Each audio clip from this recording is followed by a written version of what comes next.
Jeremy Clarkson spent years hating Meghan, Duchess of Sussex, on what he called a cellular level. Now he's publicly revealing his cancer diagnosis. I guess that hate really was on a cellular level. Cancer cells. And before anybody gets it twisted, I'm not celebrating his cancer. I'm not celebrating his illness. I'm not celebrating his suffering. Cancer is awful.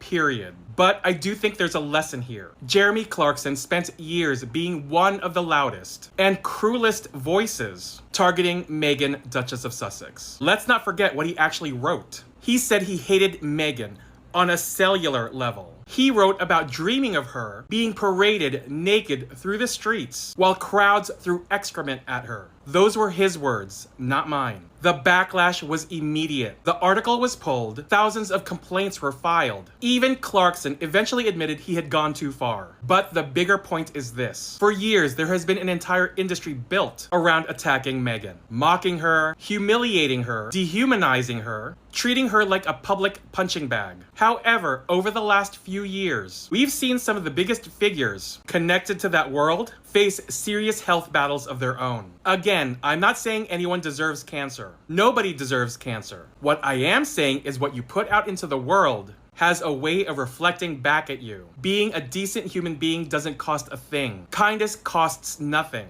Empathy costs nothing. The obsession with tearing Meghan down has never made anyone look better. It has never made anyone happier. It has never made anyone healthier. Maybe that's the warning. And that's the read.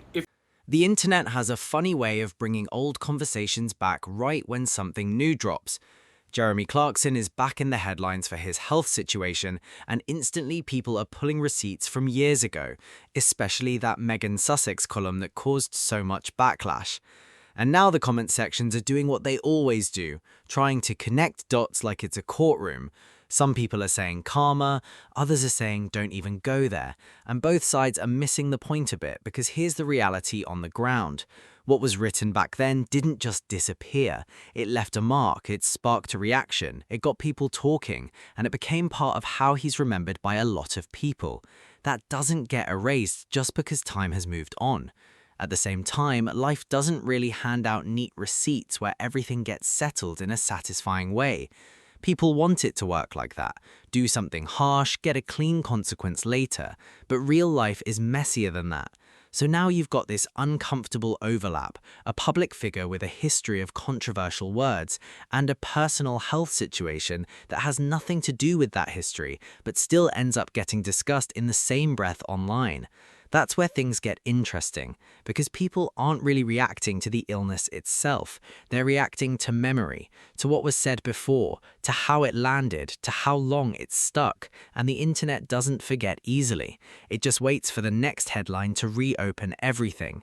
But turning it into celebration on one side or sympathy on the other misses how most regular people actually process it. It's usually simpler than that. More like, I remember what was said, I remember the reaction, and I'm not going to rewrite it. At the same time, turning it into a moment of celebration doesn't really sit right either, because it drags everything into a place where personal struggle becomes entertainment or payback. So what's left is this awkward middle space nobody likes sitting in, where the past is still the past, the consequences of words still exist, and life is still doing its own thing without asking for anyone's approval. And the internet, as usual, is trying to force it into a clean story that just doesn't exist. There's something weird that happens when a TV personality you've known for years suddenly disappears from the screen because of illness. Not weird in a dramatic way, just human weird. Jeremy Clarkson is one of those faces people recognize instantly. Even if you don't agree with him, you've probably heard him, argued with him through the screen, or had someone in your house loudly defend or roast him during dinner. That's the strange part of modern fame. People don't actually know him, not even close, but they still feel like they do. Years of watching someone talk, joke, argue, and push opinions turns into this fake familiarity. Not friendship, something looser. More like, I've spent enough evenings with this guy on TV that his voice is part of the background noise of my life. So when news like a serious illness shows up, it lands differently in people's heads. Not because there's a personal connection, but because the brain treats familiarity like connection anyway. Now here's where things get messy. Clarkson isn't just a TV guy people know. He's also someone who has said things that caused real anger, especially around Meghan.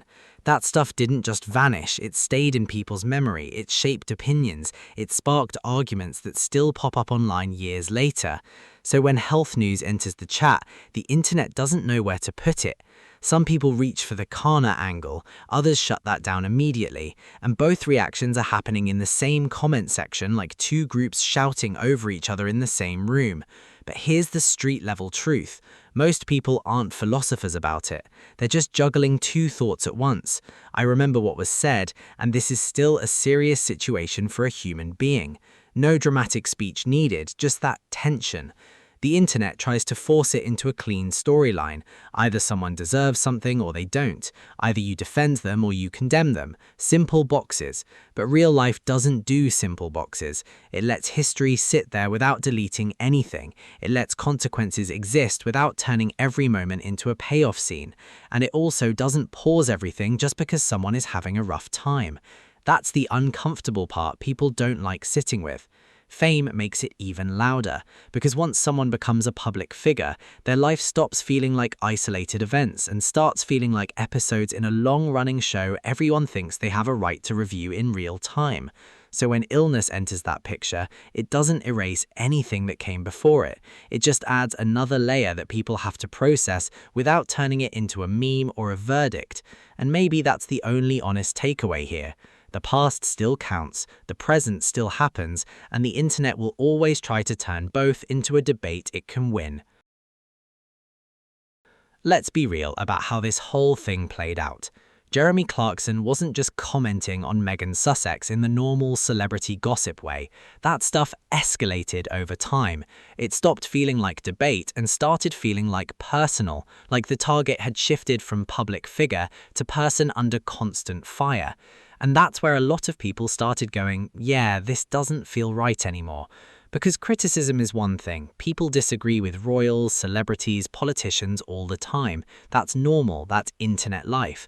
But there's a line where commentary stops sounding like opinion and starts sounding like somebody trying to score emotional damage points. That particular column crossed into that uncomfortable zone for a lot of readers, not just Meghan supporters, regular readers, people who don't even follow royal drama closely, people who just opened the paper and went, why does this feel like too much? And that reaction matters, because when the backlash hits that wide, journalists, writers, everyday readers all saying, nah, this isn't it, it usually means something has tipped over the edge. That's what happened here. The column didn't just spark disagreement, it triggered a bigger conversation about what's fair game and what's just unnecessary humiliation dressed up as opinion. And when a piece of writing makes people pause like that, it's usually because it's gone past critique and landed in a space that feels unnecessarily harsh. Meghan, in all of this, has been one of the most consistently targeted public figures in modern media cycles. And whether people like her or not, it's hard to ignore how intense and repetitive that spotlight has been. That's why this moment got so loud, because it wasn't just about one article, it was about a pattern people had already been watching for a while. And when the newspaper eventually pulled the column and issued apologies, that said a lot too. Not just about the writer, but about how far things had gone for even the publisher to step back and go, okay, this crossed a line. At the street level, most people understand a simple rule without needing a media degree. You can criticize someone hard, you can disagree strongly, but once it starts sounding like the target is being flattened instead of debated, people switch off. And that's really what this whole situation exposed. Not just about one column, but about how quickly commentary can turn into something that feels more like a pile-on than a conversation. And Meghan, like it or not, has been sitting in that spotlight for years now, like consistently, no switch off. So when that column hit, it didn't feel isolated. It felt like part of something people had already been side-eyeing for a while.